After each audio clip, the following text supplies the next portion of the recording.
go. Welcome everyone again. It's so good to see you all here today. Today we are doing a dual purpose. This is 50 years of MCC. This is our final in the series. So we are looking at not only, I'm going to duck out here for a minute, not only 50 years of MCC, but we are also looking at our saints, because we are going to be remembering All Saints Day, which actually was on Thursday. All Saints Day is the 1st of November, which is actually, Halloween is All Hallows Eve, All Saints Eve. So we remember our saints on November 1st, All Saints Day. So will you pray with and for me, please? Divine wisdom, give me your words to speak to these, your people. May your grace guide us to hope and peace and healing for all your children, and teach us to love one another as you love us. Amen. So 50 years of MCC. That is a long time for anything to last, whether it's a company or a marriage or an organization. And I'm sure that many observers didn't think that MCC would last 10 years, let alone 50, right?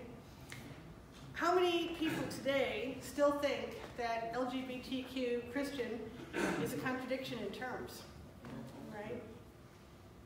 I'm still having to explain to people that yes, MCC is a Christian church, and yes, it was founded specifically for LGBTQ people, and no, we don't preach about sex every Sunday. Do you? I mean, really. I think it's all part of that myth, isn't it? That homophobia, that heterosexual people fall in love, but queer people just have sex. I mean, yeah. It's very sad to me that so many people can't see love when standing right in front of them, that's their focus. But anyway, 50 years ago, there was no internet. I'm going to take us a little in Mr. Peabody's Wayback Machine. 50 years ago, there was no internet. I know that's hard for some young people to believe, but it's true. No cell phones. Back then, a DJ was someone on the radio, not in a club. We had never heard of HIV/AIDS. The civil rights movement was gathering speed, and unfortunately, so was the conflict in Vietnam. Detroit, Chicago, and Washington, D.C., among others, witnessed uprisings after the assassination of Reverend Dr. Martin Luther King Jr. And none of those cities have ever really recovered had experienced that violence. 50 years ago, if you were lesbian, gay, bisexual, or trans, you probably hid that fact, right? Unless you were very lucky and lived in one of the big cities and worked for yourself or in an employer or industry that didn't care about your sexuality or gender identity. In some industry, fashion industry maybe, or entertainment, or the art world, or something like that. But for most of us, you could never be out, especially if you worked in a profession such as teaching, or if you were a doctor, or an accountant, or a lawyer, or God forbid, clergy.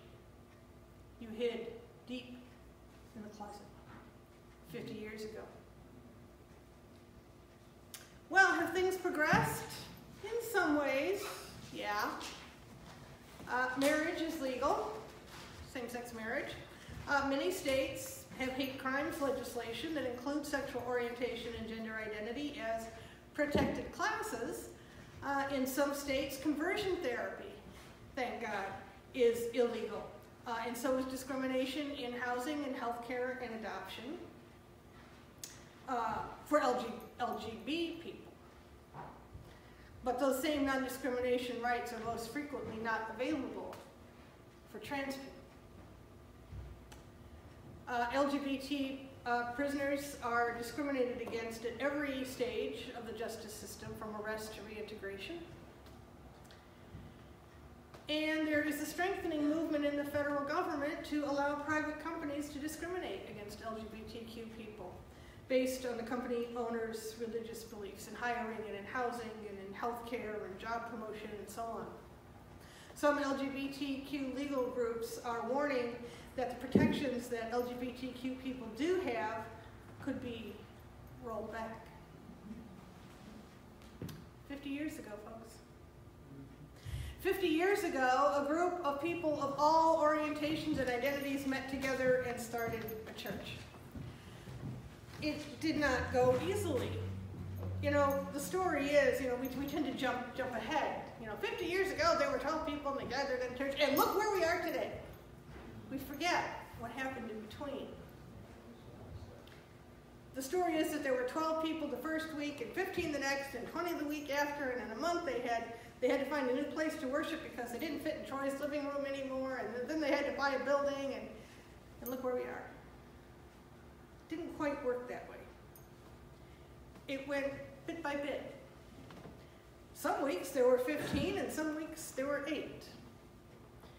I think there were probably a couple weeks when it was just 3 or 4, Troy and Willie, the music director, and a couple of friends. Even when it got big enough that they needed a building and decided to buy a church, which, by the way, was the first LGBT group in Los Angeles to own a building, was MCC. That church, that building, was burned down, and they had to start over. Pastors were harassed, phone calls, letters, shots through their living room windows, and churches too. As late as the early 2000s, many churches still had their mail scanned for bombs by the Postal Service before it was brought to the church. And of course, the New Orleans church was firebombed by one of its own members. Tragic loss of life, including the pastor and both deacons. But MCC did not give up. Each time MCC stumbled, each time it fell, it heard that voice calling it to come forth, to rise and to live again. And so it has. Local churches, as well as the denomination, time and again, those small local MCCs that were barely hanging on, bringing hope to people who didn't know they really could be Christian and LGBTQ. Time and again, they've revived and revived today. Once again, they rise. When people say, oh no, that church can't make it, that church, those churches have proved those naysayers wrong. Because the church is not a building. It's not those piles of stone or wood. The church is the people who gather inside the building. Without the building, there's still a church. When that LA building burned down, there was still a congregation, there was still a church, there was still MCC. The church is the members. The church is the people who make up that church community, the saints. We think of the saints as those who've gone before us, the martyrs, and some of them, like Stephen and Catherine and Paul and Father Colby of Auschwitz and Dietrich Bonhoeffer and Archbishop Oscar Romero, people who died for their faith. Or we think of people who were exceptionally giving or caring or even mystical, like Hildegard or Julian, whose song we've sung before, or Francis or Benedict. But as Reverend Elder Troy pointed out in the reading today, saints are people who point the way. They point the way for the world, whether the world is willing to pay attention or not, right? We set examples, show love, act as channels for grace and hope and love. Saints offer renewal and faith. And as I told Colin, saints are not always perfect. The saints that I have read very much about were anything but. Hildegard was extremely controlling as I told Colin, Francis carried poverty to extremes beyond what even Jesus did. Augustine was not very nice to his mistress of many years, and the father of his son. The mother of his son, sorry. The mother of his son. Peter denied knowing Jesus 3 times. Saint Peter, supposed keeper of the pearly gates. He started out by denying Jesus 3 times. But it is in those very imperfections that I can take hope. Because in spite of those very human flaws, they are remembered for what they got right. Hildegard, for her openness to her visions of God. Even though they didn't match other people's visions, she saw God as mother. She talked about the milk of God. She talked about the greenness, the viriditas of God. It's a very different vision from what was accepted in her day. Francis's open heart to all people and all creatures, to the poor. He lived among them as one of them, which was, again, unheard of in his day. And Peter's devotion to Jesus. May we be remembered for what we got right, not what we got wrong. As MCC prepares to enter our second 50 years, we're scuffling a bit, aren't we? We're trying to find our feet with a new moderator. We have an interim because we couldn't elect one at our last general conference.